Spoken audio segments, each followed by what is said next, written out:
বিসমিল্লাহির রহমানির রহিম। আজকের এই প্রকাশনা সভার সম্মানিত সভাপতি, বরেণ্য অর্থনীতিবিদ, এক সময়ের সংগ্রামী ছাত্র নেতা, শ্রদ্ধেয় অধ্যাপক মাহবুবুল্লাহ সাহেব, আর এই অনুষ্ঠানে যারা আলোচক হিসাবে আছেন, বরেণ্য ব্যক্তিত্ব, রাজনীতিবিদ এবং শিক্ষক, সবাইকে শ্রদ্ধা, সালাম, ভালোবাসা।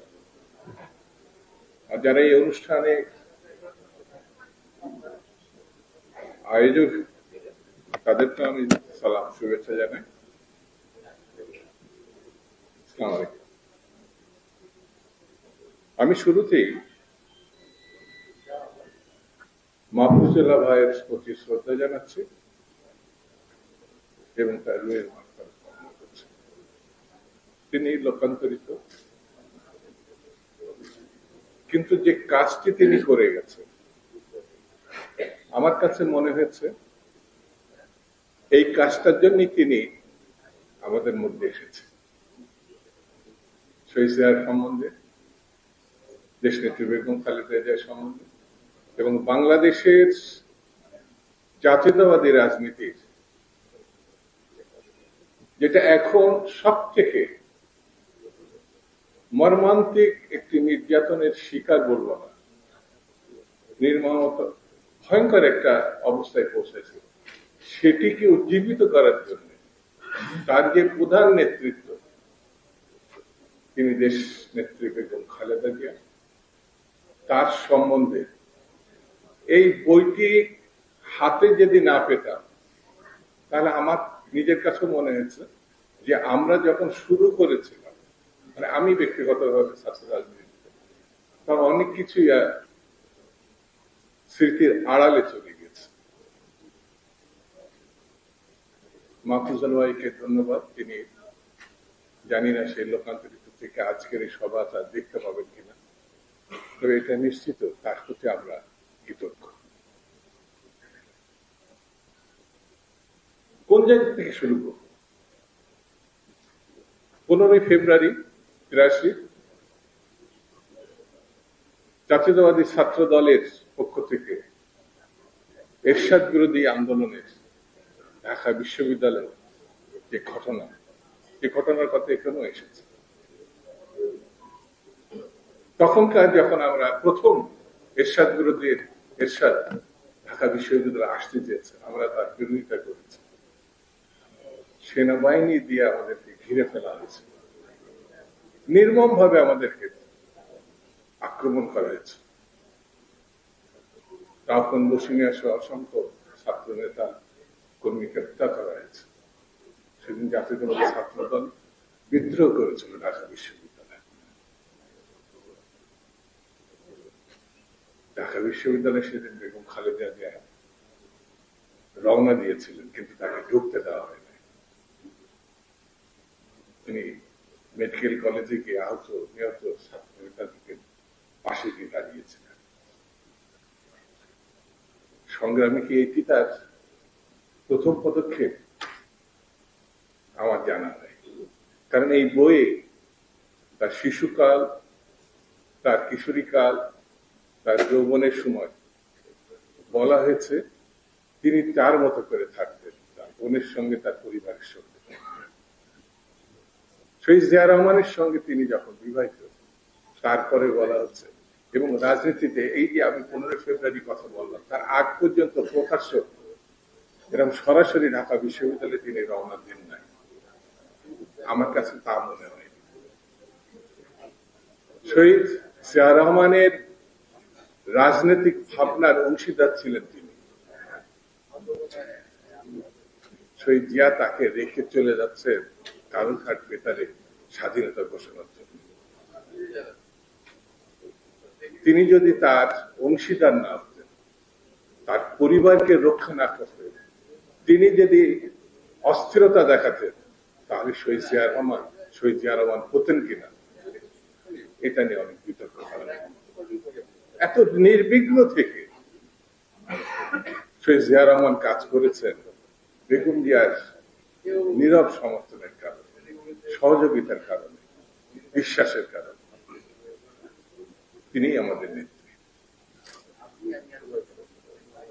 ওই যে 15 ফেব্রুয়ারির কথা বললাম, তারপরে বড় ঘটনা তো 86, তার মধ্যে অনেক ঘটনা আছে, তার কিছু কিছু এখানে আসছে এই বইয়ের মধ্যে।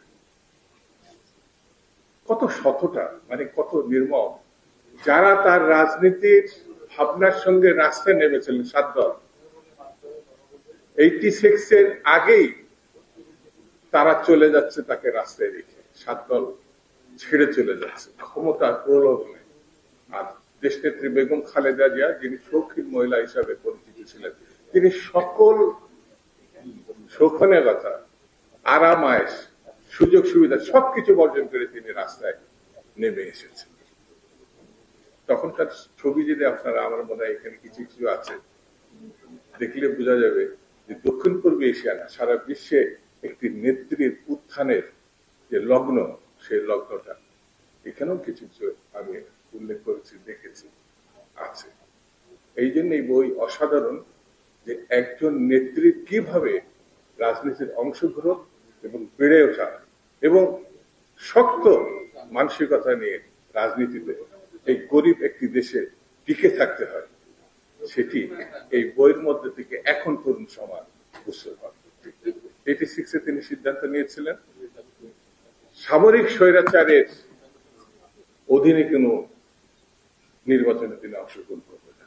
7 এবং সেই সময় 15 দল ছিল, প্রথমে এটা সিদ্ধান্ত ছিল 7 দল এবং 15 দল এরশাদের অধীনে কোন নির্বাচনে অংশগ্রহণ করবে না। কিন্তু শেখ হাসিনা আজকে তখনকার প্রধানমন্ত্রী চট্টগ্রামতে ফিরে এসে একদিন আগে তিনি ঘোষণা করলেন, আমি নির্বাচনে যাব জাতির বীরত্ব স্বার্থে। দেশনেত্রী বেগম খালেদা জিয়া কিন্তু তার কথা রেখেছিল। 86 ওই অবৈধ ইলেকশনকে তিনি অংশগ্রহণ করেন নাই, এবং সেখানে 2 জন নেত্রীর জন্ম হয়, একজন আপোষকামী আর একটি আপোষহীন। সেই আপোষহীনের শব্দটি ওই সময় আমাদের নেত্রীর সঙ্গে যুক্ত হয়ে গেছে। নির্বাচন করে এরশাদ থাকতে পারেনি, এইটি তাকে পদত্যাগ করছে, সে আবার ইলেকশন হয়েছে। এবং 90-এর যে গণঅভ্যুত্থান ধারাবাহিকভাবে আমরা যা শুরু করেছিলাম, এবং এখন আমার বলতে দ্বিধা নাই, 90-এর গণঅভ্যুত্থান শুরু হয়েছিল দেশনেত্রী বেগম খালেদার ভাবনা থেকে, বিশ্বাস থেকে, নেতৃত্ব থেকে। সেই সময় যারা ছাত্র সংগঠন, এখানে এই বইয়ের মধ্যে উল্লেখ আছে সংগ্রামী ছাত্র জোটের কথা, এখানে এই যে আমাদের দেলোয়ার আছে, বাইরে ছাত্র সংগঠনের মধ্যে লুত্তর হয়, এখানে আরো অনেকে আছে। আর ছাত্র সংগ্রাম পরিষদ ছিল, পরে ছাত্র সংগ্রাম পরিষদ আন্দোলনে ফিরে এসেছে। তার কিছু কিছু সংগঠন ছিল যাদের সঙ্গে আমাদের ভাবনার মিল ছিল, ঐক্য ছিল, কিন্তু মুখ্যত তারা শেখ হাসিনার পক্ষ অবলম্বন করেছে।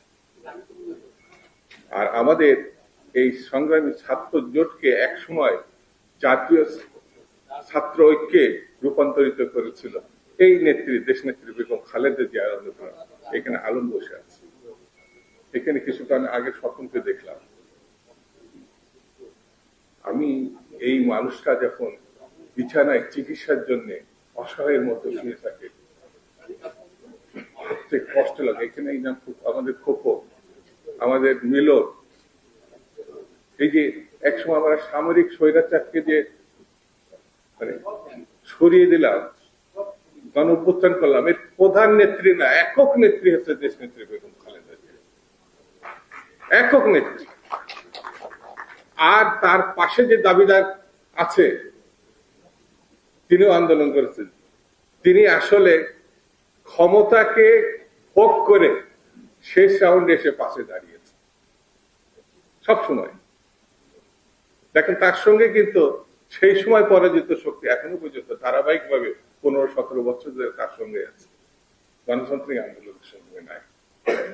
ছাত্র গণ অভ্যুত্থানের মানে এই যে বিষয়গুলো এখানে যতটুকু এসছে, আমি মাহফুজুল আহমেদের কৃতজ্ঞ, কারণ তিনিও ছাত্র নেতা একসময় ছিলেন, তিনিও একসময় 11 দফার আন্দোলনের সঙ্গে যুক্ত ছিলেন, ছাত্র ইউনিয়নের সাধারণ সম্পাদক ছিলেন।